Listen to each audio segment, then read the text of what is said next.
Welcome back, another episode of Blockbuster Underground. We're doing a review for Aquaman and the Lost Kingdom today.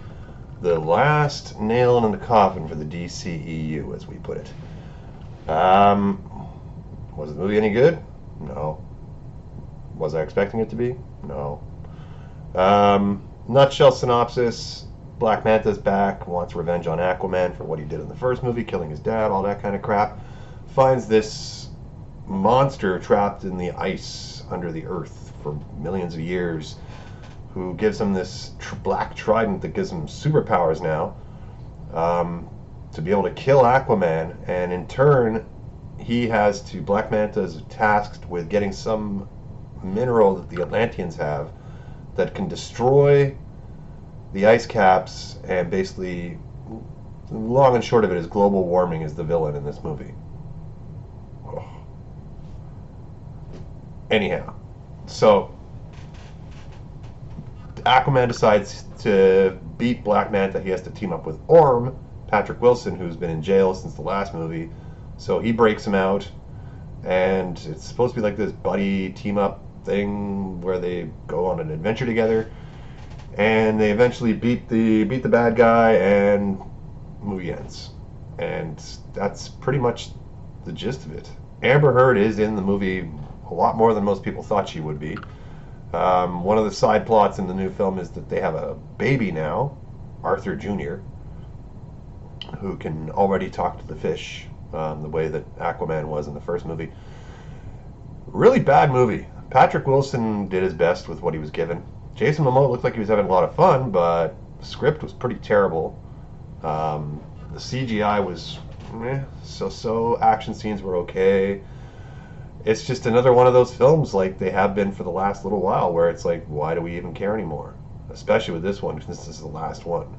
But now we're talking 5 movies in a row that they've completely shit the bed with.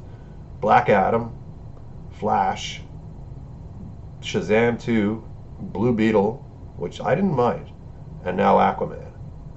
And thankfully this is the end of the DCEU and all that brought to us over the last 10 years, which was not much. I can't really say much now. Marvel's in the shits right now too.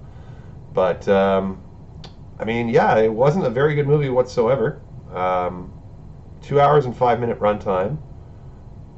I think it made 27 to 30 million domestic and about 80 million overseas for about 120 million for the 5-day weekend, from the 22nd to today, which is not good. I think the original Aquaman made about 72 million domestic on its opening weekend back in 2018, when that came out. So big difference in box office.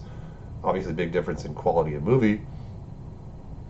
It's obvious that it's got reshot a bunch of times. Looks like they edited it in a food processor, because there's no continuity at all to it. Nicole Kidman just randomly shows up out of nowhere and has an action scene, and then disappears for like the better part of the rest of the movie. Tim Morrison looked like he was happy to get work that didn't involve wearing Boba Fett armor. Like I said, him and Momoa looked like they were having a hell of a time, but wow, the movie was not good. Probably I'd say wait for HBO Max or video on demand or something like that. Get on a cheap rental. But I would not go to the theaters for this one. I was looking at the latest box office, like the Cineplex app for the local theater, and there were barely any seats sold for any showing of this. Like almost zero.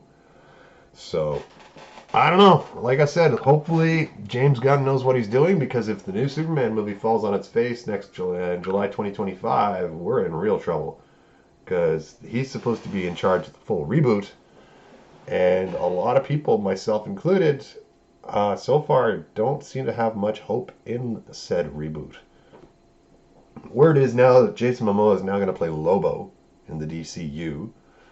Aquaman, I'm not sure who they're going to get. If they go according to the comic books, he was short blonde hair and the whole 9 yards. Another thing I found funny was it's painfully obvious that Momoa is not in nearly as good shape as he was for the first movie. Hence the reason why they've got him in this like padded muscle suit the whole time, almost, with the orange and green.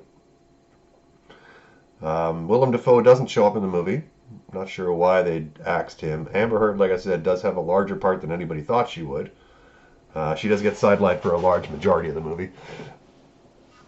Yahya Abdul-Mateen II, poor guy. He's a good actor. He's just not getting good roles. Um, Randall Park's got a larger role in this too. He's kind of good, but not quite as slapstick as we're used to seeing him.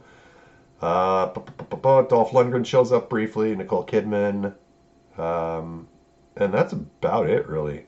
Um, I mean, if you like Momoa, Patrick Wilson, like I said, they do a good enough job with what they're given. The plot line itself is horrendous. It just kind of goes all over the place for no real reason, and then just kind of ends, basically with a mic drop, no less. Um, yeah, I don't know. It's just wow. The DCEU, I tell you. I mean, some of the movies I haven't hated. I mean, like I said, didn't mind Blue Beetle. There were a lot of likable characters in that. Batman v Superman. I mean, the extended cut was a little better than the theatrical cut because they added in stuff that actually made the movie make sense. The 4-hour Snyder cut was a chore to get through. I still don't get why he decided to go 4:3 aspect ratio on that because that's a deal breaker for me to buy it on Blu-ray or 4K. I'm not buying a movie on an 85-inch TV that's formatted for 4:3. No, not happening. Wonder Woman was just awful. I mean, James Gunn apparently has told Gal Gadot that he still has her in mind to play Wonder Woman again, but then they're also talking about a Themyscira throw-off, spin-off show on HBO Max that's going to be just about the Amazon warriors on the island, and whether that's going to involve Wonder Woman whatsoever, we don't know.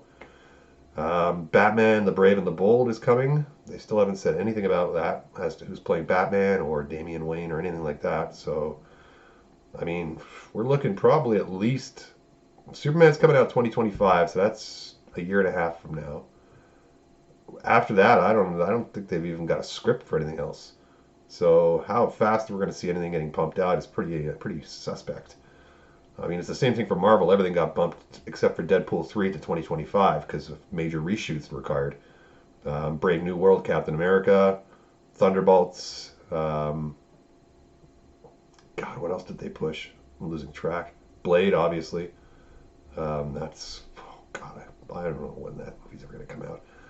But, I mean, I think they've finally realized, Marvel at least has finally realized that they fucked up by trying to make it into the MCU and going a little bit too down a rabbit hole with, representation and stuff like that. And they're like, we better pump the brakes here.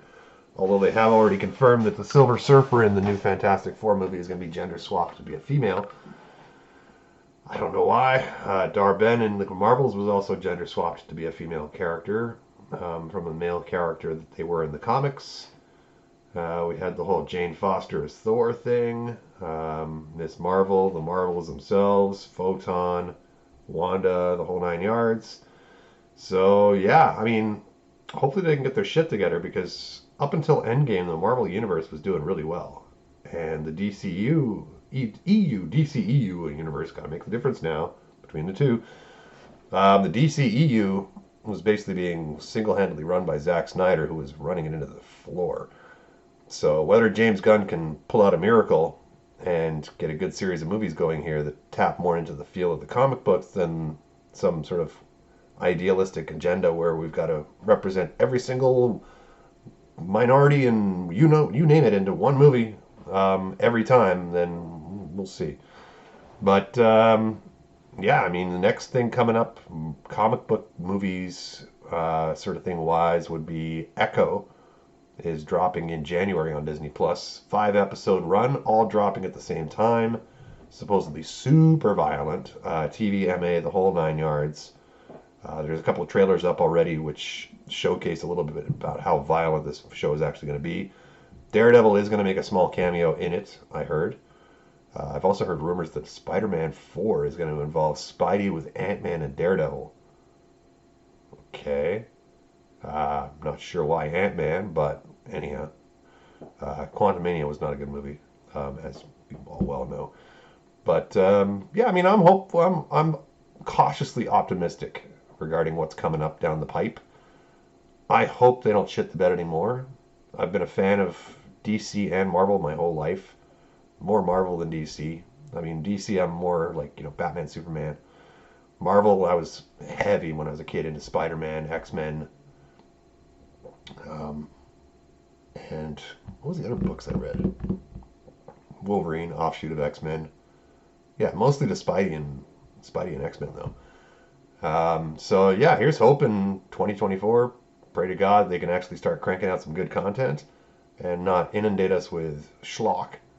Like I've said before, it's more right now of a quality over quantity, is what they've got to be looking for. Because since Endgame, like I said, the movies have progressively been going on a downhill slide. So hopefully they can right the boat before we end up on the bottom of the ocean floor like the Titanic. But time will tell. Anyway, comment below what you thought of Aquaman. Did you like it? Did you hate it? Did you think it was a worthy finale and topper to the cake for the DCEU, or should this movie never have even been made? What are your thoughts on the upcoming slate regarding James Gunn taking over, all the movies that they've announced, all the Marvel stuff that's some point going to come out, some way, somewhere down the road in the far distant future? But yeah, in the meantime, like, subscribe, tell all your friends about the channel, and I'm going to try, I keep saying this every year, I'm going to try to post more videos in 2024, but we'll see what happens. But anyway, for now, take it easy. Well, we'll catch you on the next episode.